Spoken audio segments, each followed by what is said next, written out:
CIET NCERT द्वारा प्रस्तुत है पाठ 2 मेरे संग की औरतें। पृष्ठ संख्या 13 से 26 तक। लेखिका मृदुला गर्ग। लेखिका परिचय। समकालीन हिंदी कथा साहित्य की महत्वपूर्ण हस्ताक्षर मृदुला गर्ग का जन्म कोलकाता में हुआ। उन्होंने दिल्ली विश्वविद्यालय से MA अर्थशास्त्र में किया। भारत के विभिन्न शहरों में रहने के बाद सन 1974 से दिल्ली में रहकर स्वतंत्र लेखन, कथा साहित्य के अलावा उन्होंने अपने समय और समाज की समस्याओं पर वैचारिक निबंध भी लिखे हैं। मृदुला गर्ग ने कथ्य और शिल्प दोनों स्तरों पर गद्य लेखन की प्रचलित परिपाटी को तोड़ा है। प्रमुख कृतियां: उसके हिस्से की धूप, अनित्य, चितकोबरा, कठगुलाब, जो उनके उपन्यास हैं। संगति विसंगति 2 खंडों में संपूर्ण कहानियां हैं। रंग ढंग, चुकते नहीं सवाल, निबंध संग्रह हैं। अब प्रस्तुत है पाठ मेरे संग की औरतें। मेरी एक नानी थीं, जाहिर है, पर मैंने उन्हें कभी देखा नहीं। मेरी मां की शादी होने से पहले ही उनकी मृत्यु हो गई थी। शायद नानी से कहानी न सुन पाने के कारण बाद में हम 3 बहनों को खुद कहानियां कहनी पड़ीं। नानी से कहानी भले ना सुनी हो, नानी की कहानी जरूर सुनी और बहुत बाद में जाकर उसका असली मर्म समझ में आया। पहले इतना ही जाना कि मेरी नानी पारंपरिक, अनपढ़, पर्दानशी औरत थीं, जिनके पति शादी के तुरंत बाद उन्हें छोड़कर बैरिस्ट्री पढ़ने विलायत चले गए थे। कैम्ब्रिज विश्वविद्यालय से डिग्री लेकर जब वे लौटे और विलायती रीति रिवाज के संग जिंदगी बसर करने लगे, तो नानी के अपने रहन सहन पर उसका कोई असर नहीं पड़ा। न उन्होंने अपनी किसी इच्छा, आकांक्षा या पसंद नापसंद का इजहार पति पर कभी किया। पर जब कम उम्र में नानी ने खुद को मौत के करीब पाया, तो 15 वर्षीय इकलौती बेटी मेरी मां की शादी की फिक्र ने इतना डराया कि वे एकदम मुंहजोर हो उठीं। नाना से उन्होंने कहा कि वे पर्दे का लिहाज छोड़कर उनके दोस्त स्वतंत्रता सेनानी प्यारे लाल शर्मा से मिलना चाहती हैं। सब दंग हैरान रह गए। जिस पर्दा नशी औरत ने पराए मर्द से क्या, खुद अपने मर्द से मुंह खोलकर बात नहीं की थी, आखिरी वक्त में अजनबी से क्या कहना चाह सकती है। पर नाना ने वक्त की कमी और मौके की नजाकत की लाज रखी। सवाल जवाब में वक्त बर्बाद करने के बजाय फौरन जाकर दोस्त को लिवा लाए और बीवी के हुजूर में पेश कर दिया। अब जो नानी ने कहा वह और भी हैरत अंगेज था। उन्होंने कहा, वचन दीजिए कि मेरी लड़की के लिए वर आप तय करेंगे। मेरे पति तो साहब हैं और मैं नहीं चाहती मेरी बेटी की शादी साहबों के फरमाबरदार से हो। आप अपनी तरह आजादी का सिपाही ढूंढकर उसकी शादी करवा दीजिएगा। कौन कह सकता था कि अपनी आजादी से पूरी तरह बेखबर उस औरत के मन में देश की आजादी के लिए ऐसा जुनून होगा। बाद में मेरी समझ में आया कि दरअसल वे निजी जीवन में काफी आजाद ख्याल रही होंगी। ठीक है, उन्होंने नाना की जिंदगी में कोई दखल नहीं दिया, न उसमें साझेदारी की, पर अपनी जिंदगी को अपने ढंग से जीती जरूर रहीं। पारंपरिक, घरेलू, उबाऊ और खामोश जिंदगी जीने में आज के हिसाब से क्रांतिकारी चाहे कुछ ना रहा हो, दूसरे की तरह जीने के लिए मजबूर ना होने में असली आजादी कुछ ज्यादा ही थी। खैर, इस तरह मेरी मां की शादी ऐसे पढ़े लिखे होनहार लड़के से हुई जिसे आजादी के आंदोलन में हिस्सा लेने के अपराध में ICS के इम्तिहान में बैठने से रोक दिया गया था और जिसकी जेब में पुश्तैनी पैसा धेला एक नहीं था। मां बेचारी अपनी मां और गांधी जी के सिद्धांतों के चक्कर में सादा जीवन जीने और ऊंचे ख्याल रखने पर मजबूर हुई। हाल उनका यह था कि खादी की साड़ी उन्हें इतनी भारी लगती थी कि कमर चनका खा जाती। रात रात भर जागकर वे उसे पहनने का अभ्यास करती, जिससे दिन में शर्मिंदगी न उठानी पड़े। वे कुछ ऐसी नाजुक थीं कि उन्हें देखकर उनकी सास यानी मेरी दादी ने कहा था, हमारी बहू तो ऐसी है कि धोई, पोंछी और छींके पर टांग दी। गनीमत यही थी कि किसी ने उन्हें छींके पर से उतारने की पेशकश नहीं की। क्यों नहीं की? उसकी दो वजहें थी। पहली यही कि हिंदुस्तान के तमाम बाशिंदों की तरह उनके ससुराल वाले भी साहबों से खासे अभिभूत थे और मेरे नाना पक्के साहब माने जाते थे। बस जात से वे हिंदुस्तानी थे, बाकी चेहरे मोहरे, रंग ढंग, पढ़ाई लिखाई सब में अंग्रेज थे। मजे की बात यह थी कि हमारे देश में आजादी की जंग लड़ने वाले ही अंग्रेजों के सबसे बड़े प्रशंसक थे, गांधी, नेहरू हों या मेरे पिताजी के घर वाले। भले लड़का आजादी की लड़ाई लड़ते जेब खाली और शोहरत सिर करता रहे, दबदबा उसके साहसी ससुर का ही था। एक आन बान शान वाले साहब ने उनके सिर फिरे लड़के को अपनी नाजुक जान लड़की सौंपी। उससे रोमांचक क्या कोई परिकथा होती? नानी की सनक भरी आखिरी ख्वाहिश और नाना की रजामंदी, वे रोमांचक उपकथाएं थीं जो कहानी के तिलिस्म को और गाढ़ा बना चुकी थीं। दूसरी वजह मां की अपनी शख्सियत थी। उनमें खूबसूरती, नजाकत, गैर दुनियादारी के साथ ईमानदारी और निष्पक्षता कुछ इस तरह घुली मिली थी कि वे परिजात से कम जादुई नहीं मालूम पड़ती थीं। उनसे ठोस काम करवाने की कोई सोच भी नहीं सकता था। हां, हर ठोस और हवाई काम के लिए उनकी जबानी राय जरूर मांगी जाती थी और पत्थर की लकीर की तरह निभाई भी जाती थी। मैंने अपनी दादी को कई बार कहते सुना था, हम हाथी पे हल ना जुतवाया करते, हम पे बैल हैं। बचपन में ही मुझे इस जुमले का भावार्थ समझ में आ गया था, जब देखा था कि हम बच्चों की ममतालू परवरिश के मामले में मां के सिवा घर के सभी प्राणी मुस्तैद रहते थे। दादी और उनकी जिठानियां ही नहीं, खुद मर्द जात पिताजी भी। पर ठोस काम ना करने का यह मतलब नहीं था कि मां को आजादी का जुनून कम था। वह भरपूर था और अपने तरीके से वे उसे भरपूर निभाती रही थीं। जाहिर है कि जब जुनून आजादी का हो तो उसे निभाना भी आजादी से चाहिए, जिस तिस से पूछ कर, उसके तरीके से नहीं, खुद अपने तरीके से। हमने अपनी मां को कभी भारतीय मां जैसा नहीं पाया। न उन्होंने कभी हमें लाड़ किया, न हमारे लिए खाना पकाया और न अच्छी पत्नी बहू होने की सीख दी। कुछ अपनी बीमारी के चलते भी वे घर बार नहीं संभाल पाती थीं, पर उसमें ज्यादा हाथ उनकी अरुचि का था। उनका ज्यादा वक्त किताबें पढ़ने में बीतता था, बाकी वक्त साहित्य चर्चा में या संगीत सुनने में, और वे ये सब बिस्तर पर लेटे लेटे किया करती थीं। फिर भी जैसा मैंने पहले कहा था, हमारे परंपरागत दादा दादी या उनकी ससुराल के अन्य सदस्य उन्हें न नाम धरते थे, न उनसे आम औरत की तरह होने की अपेक्षा रखते थे। उनमें सबकी इतनी श्रद्धा क्यों थी, जबकि वह पत्नी, मां और बहू के किसी प्रचारित कर्तव्य का पालन नहीं करती थीं? साहबी खानदान के रौब के अलावा मेरी समझ में दो कारण आए हैं। पहला, वे कभी झूठ नहीं बोलती थीं, और दूसरा, वे एक गोपनीय बात को दूसरे पर जाहिर नहीं होने देती थीं।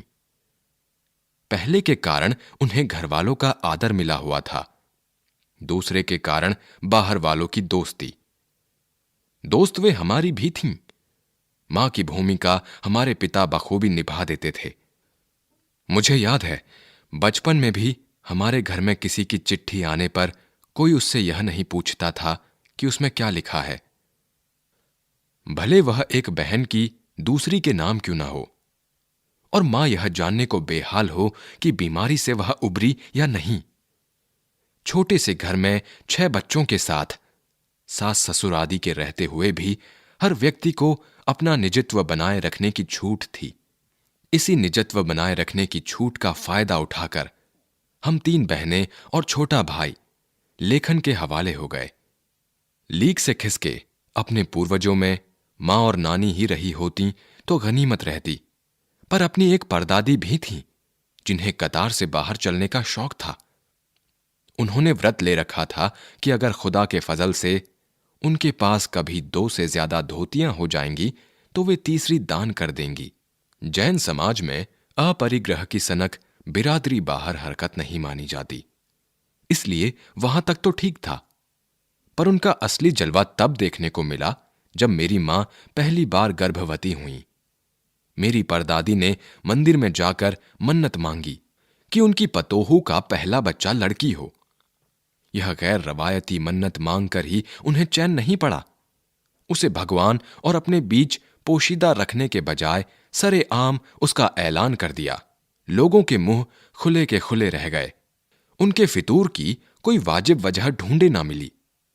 यह भी नहीं कह सकते थे कि खानदान में पुश्तों से कन्या पैदा नहीं हुई थी, इसलिए मां जी बेचारी कन्यादान के पुण्य के अभाव को पूरा करने के चक्कर में थीं।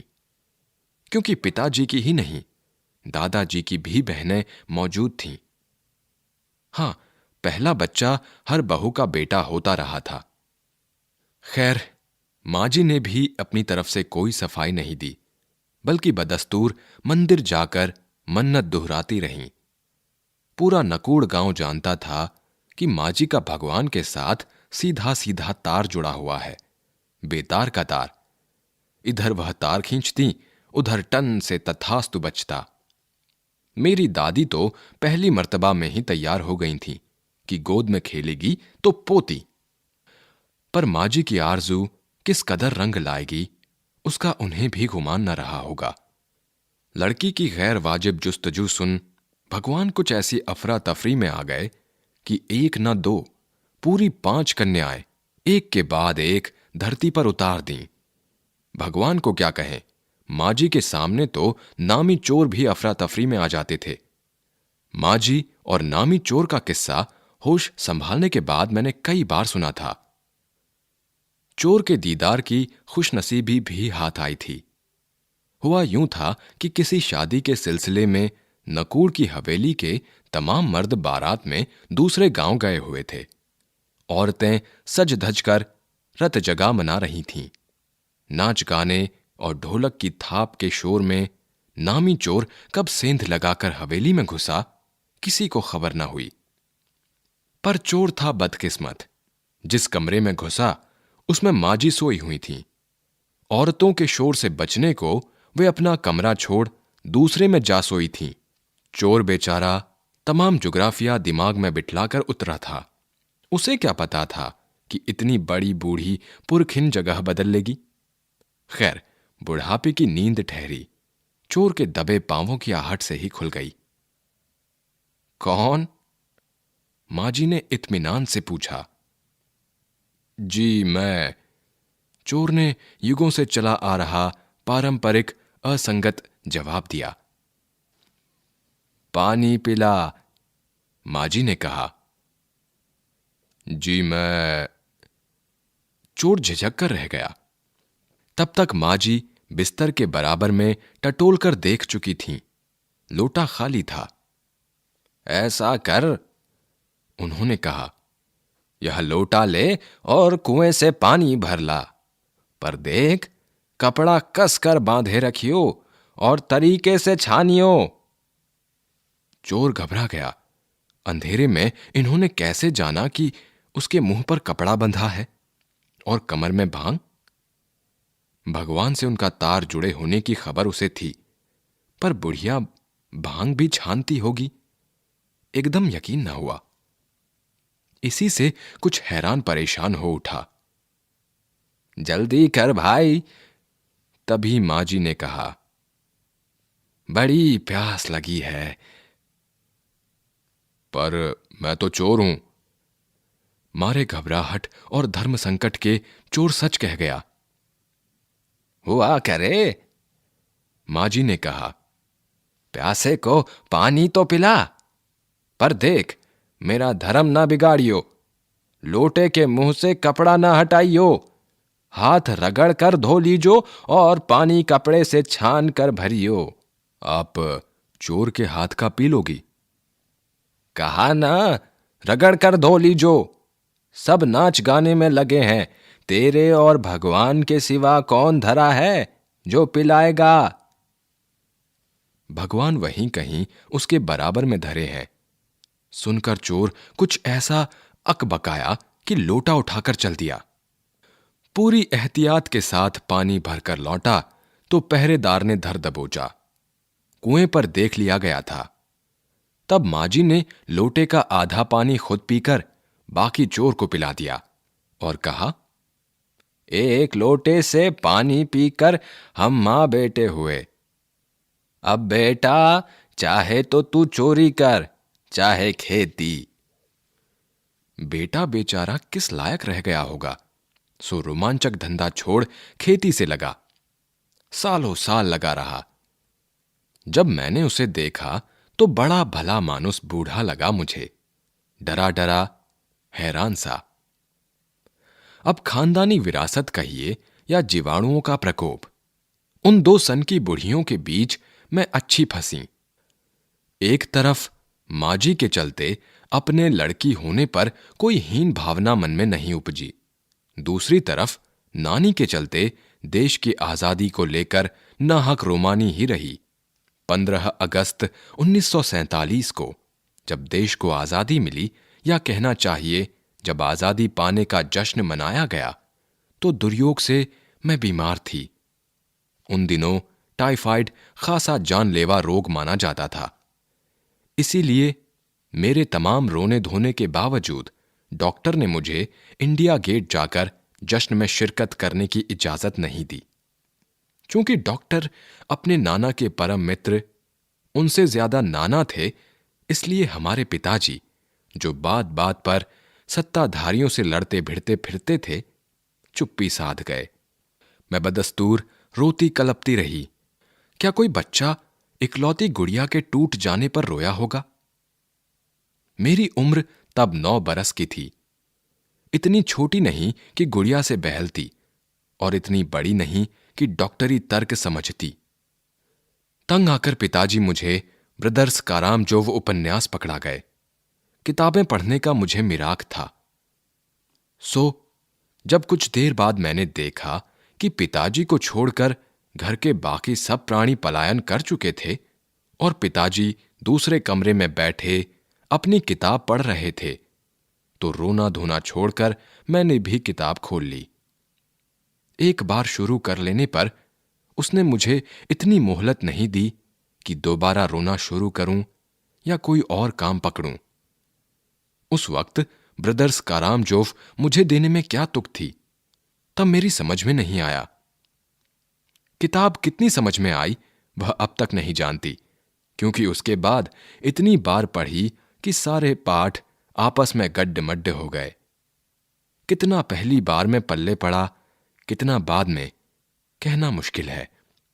पर इतना विश्वास के साथ कह सकती हूं कि उसका एक अध्याय, जो बच्चों पर होने वाले अनाचार अत्याचार पर था, मुझे पहली बार में ही लगभग कंठस्थ हो गया था। उम्र के हर पड़ाव पर वह मेरे साथ रहा और मेरे लेखन के एक महत्वपूर्ण भाग को प्रभावित करता रहा। जैसे जादू का कालीन मेरा नाटक, नहीं, वह 3 किलो की छोरी जैसी कहानियां व कठगुलाब उपन्यास के कई अंश। माजी की मन्नत का असर रहा होगा कि मैं ही नहीं, मेरी चारों बहनें भी लड़की होने के नाते किसी हीन भावना का शिकार नहीं हुईं। नानी, मां और परदादी की परंपरा बरकरार रखते हुए लीक पर चलने से भी इनकार किए रहीं। पहली लड़की जिसके लिए मन्नत मांगी गई थी, वह मैं नहीं, मेरी बड़ी बहन मंजुल भगत थी। घर का नाम था रानी, बाहर का मंजुल। लेखिका अवतार हुआ मंजुल भगत, क्योंकि लिखना शादी के बाद शुरू किया और अपना नाम बदलकर पति का ग्रहण करने में कोई हीन भावना आड़े नहीं आई। इसलिए पैदाइशी जैन नाम छोड़ भगत बनी। दूसरे नंबर पर मैं थी। घर का नाम उमा, बाहर का मृदुला। मैंने भी शादी के बाद लिखना शुरू किया, सो बतौर लेखिका नाम चला मृदुला गर्ग। मुझे याद है जब हमने लिखना शुरू किया उससे कुछ पहले नारीवाद का चलन हुआ था। शादी के बाद नाम न बदलने का रिवाज उसी ने चलाया था। मन्नू भंडारी का हवाला देकर हमसे पूछा भी जाता था कि आप लोग इतनी पोंगापंथी घर घुस्सू क्यों हो, नाम क्यों बदला। हमारे पास इसका कोई ढंग का जवाब नहीं होता था, अब भी नहीं है। पर नाम बदलने से अपने व्यक्तित्व का कोई नुकसान होते मैंने नहीं देखा। पूछने को तो पिताजी से लोग यह भी पूछते थे, 5 बेटियों से आपका मन नहीं भरा जो हर बेटी के 2-2 नाम रख छोड़े हैं। मुझसे छोटी बहन का घर का नाम है गौरी और बाहर का चित्रा। वह नहीं लिखती। उसका कहना है वह इसलिए नहीं लिखती क्योंकि घर में कोई पढ़ने वाला भी तो चाहिए। खैर, उसके बाद जब 4थी 5वीं बेटियां पैदा हुईं तो पिताजी ने इतनी बात जमाने की सुनी कि उनका एक एक नाम ही रखा, रेणु और अचला। 5 बहनों के बाद एक भाई हुआ, राजीव। मजे की बात यह है कि बीच की 2 बहनें ही लेखन से बची रहीं। अचला और राजीव फिर उसमें जा फंसे। अचला मुझसे 8 साल छोटी है और वक्त के बदलाव की लाज रखते हुए अंग्रेजी में लिखती है, पर राजीव फिर हिंदी के हवाले। हम 4 लिखते हैं और तमाम खानदान हमें पढ़ता है। मेरी ससुराल में मुझे कोई नहीं पढ़ता। इस तथ्य को हजम करने में मुझे काफी वक्त लगा। फिर उसके फायदे भी नजर आने लगे। कम से कम घर के भीतर तो मुझे हिंदी आलोचना बुद्धि से 2-4 नहीं होना पड़ता। खैर, मैं अपनी नहीं उन अदेवियों की बात कहना चाहती हूं जो परदादी की मन्नत के नतीजतन धरती पर आई और लेखक नहीं बनी।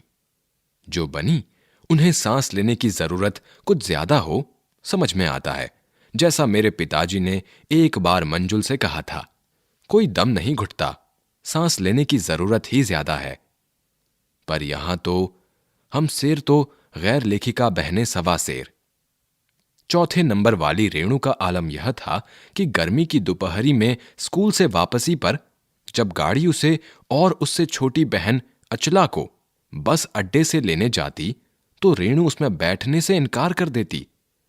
उसका कहना था कि यूं थोड़ा सा रास्ता गाड़ी में बैठकर तय करना सामंतशाही का प्रतीक था, जो शायद था, पर साथ ही पिता के अतिरिक्त लाड़ का भी, और रसोइये को खाना खिलाकर जल्दी फारिग करने की लाचारी का भी। मां तो सब चीजों से उदासीन रहती थीं, पर पिता काफी कुढ़ते भुनते जब देखते कि अचला गाड़ी में बैठी चली आ रही है और रेणु पीछे पीछे पसीने में तरबतर खरामा खरामा। बचपन में एक बार चुनौती दिए जाने पर उसने जनरल थिमैया को पत्र लिखकर उनका चित्र मंगवा लिया था, जो एक मोटरसाइकिल सवार जवान आकर उसके हाथ में दे गया था। पड़ोस में उसका रुतबा काफी बढ़ गया था। गाड़ी में बैठने के साथ उसे इम्तिहान देने से भी परहेज था। स्कूल तो जैसे तैसे पास कर लिया, पर जब बीए का इम्तिहान देने की बारी आई तो वह अड़ गई। पहले मुझे समझाओ कि बीए करना क्यों जरूरी है, तब मैं इम्तिहान दूंगी। अगर मुझे यकीन आ गया कि हां कोई फायदा है, वरना नहीं। हमने तरह तरह के तर्क दिए। मां ने कहा पिताजी से पूछो। पिताजी ने कहा नौकरी कर पाओगी, शादी कर पाओगी, लोग इज्जत से देखेंगे, वगैरह वगैरह। कोई तर्क विश्वसनीय नहीं लगा, न रेणु को न खुद उन्हें। आखिर उन्होंने उसी कुतर्क का सहारा लिया जो युगों से मां बाप के काम आता रहा है। कहा बीए करो, क्योंकि मैं कह रहा हूं करो। रेणु ने बीए कर तो लिया, पर सिर्फ पिता की खुशी के लिए, यानी पास होने लायक नंबर लाकर। सच बोलने में वह मां से भी 2 कदम आगे है। गनीमत यह है कि आधा समय उसके सच सुनकर लोग सोचते हैं वह मजाक कर रही होगी, इसलिए बिना मेहनत वह लोगों को हंसाए रख लेती है। आज भी उसे कोई इत्र भेंट करता है तो वह कहती है, नहीं चाहिए, मैं तो नहाती हूं। तीसरे नंबर पर चित्रा है। वह कॉलेज पढ़ने तो जाती थी, पर खुद पढ़ने से ज्यादा दिलचस्पी औरों को पढ़ाने में रखती थी, इसलिए इम्तिहान में उसके अंक कम और उसके शागिर्दों के ज्यादा आते थे। पर अपने यहां सब चलता था। उसकी शादी का वक्त आया तो उसने एक नजर में लड़का पसंद करके ऐलान कर दिया कि शादी करेगी तो उसी से। मुश्किल यह थी कि हमारे माँ बाप ही नहीं, खुद लड़का भी उसके निर्णय से वाकिफ नहीं था। पर उसका कहना था वह जो सोच लेती है करके रहती है, तो उसकी शादी उसी लड़के से हुई। कोई मुश्किल पेश नहीं आई। आती क्यों? उसने कहा, मैंने पहली मुलाकात में ही उसे बतला दिया था कि मैं जो सोच लेती हूं होकर रहता है। तो उसने बात आगे खींची ही नहीं, पहली मुलाकात में ही हथियार डाल दिए। हम में सबसे छोटी बहन अचला काफी दिनों तक कुछ कम खिसकी मालूम पड़ती रही। पिता का कहा मानकर पहले अर्थशास्त्र किया, फिर पत्रकारिता में दाखिला लिया। ढंग से पढ़ाई की, पास हुई, फिर पिता की पसंद से शादी भी कर ली। पर उसके आगे लीक पर नहीं चल पाई। घर बार में मन ज्यादा रुचा नहीं, और मंजुल और मेरी तरह उम्र के 30 बरस पार करते ही लिखने का रोग लगा लिया। एक बात हम में एक सी रही, घर बार को परंपरागत तरीके से हमने भले न चलाया हो, उसे तोड़ा भी नहीं। शादी एक बार की और उसे कायम रखा, चाहे तलाक के कगार पर खड़ी चली हो, पर कगार तोड़ डूबी नहीं। शायद इसलिए कि जैसा मैंने अपने पहले उपन्यास में लिख डाला था, हम सभी विश्वास करती रही होंगी कि मर्द बदलने से कोई प्रयोजन सिद्ध नहीं होता। घर के भीतर रहते हुए भी अपनी मर्जी से जी लो तो काफी है।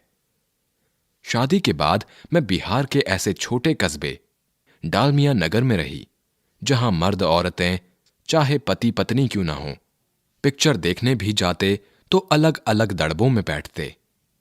मैं दिल्ली से कॉलेज की नौकरी छोड़कर वहां पहुंची थी और नाटकों में अभिनय करने की शौकीन रही थी। मैंने उनके चलन से हार नहीं मानी। साल भर के भीतर उन्हीं शादीशुदा औरतों को पराए मर्दों के साथ नाटक करने के लिए मना लिया। अगले 4 साल तक हमने कई नाटक किए। अकाल राहत कोष के लिए उन्हीं के माध्यम से पैसा भी इकट्ठा किया। वहां से निकली तो कर्नाटक के और भी छोटे कस्बे बागलकोट में पहुंच गई। तब तक मेरे 2 बच्चे हो चुके थे, जो स्कूल जाने लायक उम्र पर पहुंच रहे थे। पर वहां कोई ढंग का स्कूल नहीं था। लोगों की राय पर मैंने पास के कैथोलिक बिशप से दरख्वास्त की कि उनका मिशन वहां के सीमेंट कारखाने की आर्थिक मदद से हमारे कस्बे में एक प्राइमरी स्कूल खोल दे।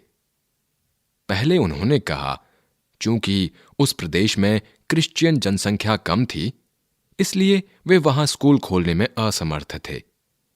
मैंने गैर क्रिश्चियन बच्चों को भी शिक्षा पाने के लायक सिद्ध करते हुए अपना इसरार जारी रखा। तब उन्होंने कहा, हम कोशिश कर सकते हैं, बशर्ते आप हमें यकीन दिलाएं कि वह स्कूल अगले 100 बरसों तक चलता रहेगा। मुझे गुस्सा आ गया। मैंने कहा, स्कूल की छोड़िए, किसी के भी बारे में यकीन नहीं दिलाया जा सकता कि वह अगले 100 बरस तक चलेगा। वे भी गुस्सा खा गए। बोले, खुदा का लाख शुक्र है, बच्चों के न पढ़ पाने की समस्या आपकी है, मेरी नहीं। बात कड़वी थी, पर 100% सच। सच के आगे सिर झुकाने की हमारी बचपन की आदत थी। सो मैंने तय किया कि मैं खुद अंग्रेजी, हिंदी, कन्नड़ 3 भाषाएं पढ़ाने वाला प्राइमरी स्कूल वहां खोलूंगी और कर्नाटक सरकार से उसे मान्यता भी दिलवाऊंगी। वहां के अनेक मेहनती और खिसके लोगों की मदद से यह व्रत पूरा हुआ। मेरे बच्चे तथा अन्य अफसरों के बच्चे उसी स्कूल में पढ़े। बाद में अलग अलग शहरों के अलग अलग ख्यात स्कूलों में दाखिला भी पा गए। ऐसे अनेक मौके आए जब मैंने अपने जिद्दीपन के नमूने पेश किए, पर सबसे ज्यादा उसने मंच पाया मेरे लेखन में, जो शुरू से अब तक लीक से खिसका अपनी राह खुद तलाशता रहा है। पर सब कुछ कर लेने पर भी मैं अपनी छोटी बहन रेणु के मुकाबिल नहीं पहुंच सकती। 1950 के अंतिम दौर में एक रात दिल्ली में एक साथ 9 इंच बारिश हो गई। दिल्ली की खासियत यह रही है कि थोड़ा पानी बरसते ही वहां के नाले पर नालों में बाढ़ आ जाती है, पुलों के नीचे पानी भर जाता है और तमाम यातायात ठप हो जाता है। इस कयामती बारिश के बाद तो सरकारी दफ्तरों के पहले तल्लों से फाइलें पानी में तैर आई थीं। अगली सुबह किसी तरह का कोई वाहन सड़क पर नहीं निकला था। जाहिर है कि रेणु के स्कूल की बस भी उसे लेने नहीं आई। रेणु ने कहा, कोई बात नहीं, मैं पैदल चली जाऊंगी। सबने समझाया, स्कूल बंद होगा, मत जाओ। उसने कहा, आपको कैसे पता? इस सवाल का माकूल जवाब किसी के पास नहीं था। हमारे यहां फोन जरूर लगा हुआ था, स्कूल में भी रहा होगा, पर बारिश के चलते वह ठप पड़ा हुआ था। तो रेणु अकेली पैदल स्कूल चल दी। गनीमत यह थी कि बारिश एक मुश्त बरस लेने के बाद थम गई थी। सड़कों पर पानी था, पर और बरस नहीं रहा था। तो रेणु 2 मील पैदल चलकर स्कूल पहुंची। जैसा हमने कहा था, वह बंद था। चौकीदार रेणु को देख दंग रह गया, पर रेणु को कोई मलाल नहीं था। वह वापस 2 मील चलकर घर पहुंच गई। सबने कहा, हमने पहले ही कहा था। उसने कहा, स्कूल बंद था तो मैं वापस आ गई, इसमें आपका कहना कहां से आ गया? सोचती हूं कैसे रोमांच का अनुभव हुआ होगा उसे उस दिन, जगह जगह पानी से लबलब करते सुनसान शहर में निचाट अकेले अपनी धुन में मंजिल की तरफ चलते चले जाना। सच, अकेलेपन का मजा ही कुछ और है। शब्द अर्थ। पर्दानशी अर्थात पर्दा करने वाली स्त्री। मुहजोर अर्थात बहुत बोलने वाली। फरमाबरदार यानी आज्ञाकारी। मुस्तैद अर्थात तैयार, चुस्त, तत्पर। फजल अर्थात अनुग्रह या दया। अपरिग्रह अर्थात संग्रह न करना या किसी से कुछ ग्रहण न करना। बदस्तूर अर्थात नियम से। अकबकाया अर्थात घबराया। ब्रदर्स कारामजोव, इसके लेखक प्रसिद्ध रूसी उपन्यासकार दास्तोवस्की हैं। मिराक अर्थात मानसिक रोग। मोहलत अर्थात फुर्सत या अवकाश। फारिग अर्थात कार्य से निवृत्त या निश्चिंत। खरामा खरामा अर्थात धीरे धीरे। इसरार अर्थात आग्रह। माकूल अर्थात मुनासिब या अच्छा। प्रश्न अभ्यास। प्रश्न 1। लेखिका ने अपनी नानी को कभी देखा भी नहीं, फिर भी उनके व्यक्तित्व से वे क्यों प्रभावित थीं? प्रश्न 2। लेखिका की नानी की आजादी के आंदोलन में किस प्रकार की भागीदारी रही? प्रश्न 3।